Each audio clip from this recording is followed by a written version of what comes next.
Now, how do you know when to train again? Let's say I worked out Monday, and what do I do?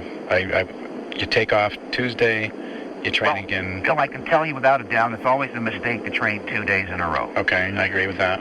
You have to understand that, again, the body doesn't grow during the workout, it grows during the rest period. Right. We have learned through observation that training 2 days is always a mistake because 24 hours between workouts is not enough time to allow for full recovery and full growth.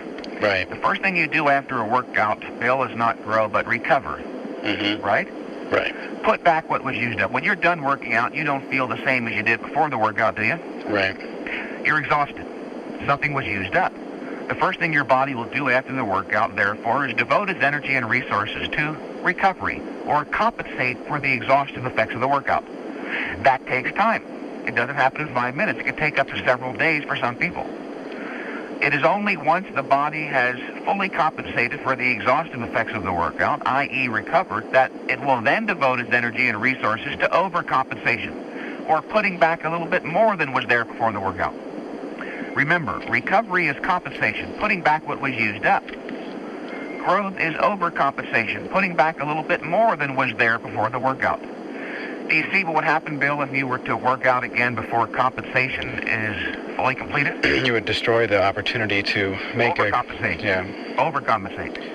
Even if you're working different muscle groups. Remember from the first tape, I emphasized that in addition to having a localized effect on the muscle you're working, exercise also has a systemic effect. It affects the whole body, the entire physical system. I have seen with my phone consultation clients and my in-the-gym clients that they do best on an every 72 to 96 hour program. Okay, so I can train my chest on Monday, then again on Friday, or wait a minute. No. You would train your chest and back on Monday. Okay.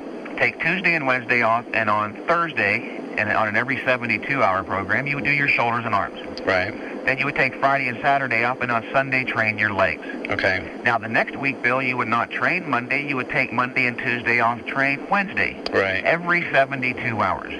Breaking the body up into 3 groups. Right. That's just one way to do it. Now, I don't have everybody doing this. There are those individuals, remember, that don't tolerate high-intensity exercise as well as others. Mm-hmm. In those cases especially, overtraining often results from overlapping.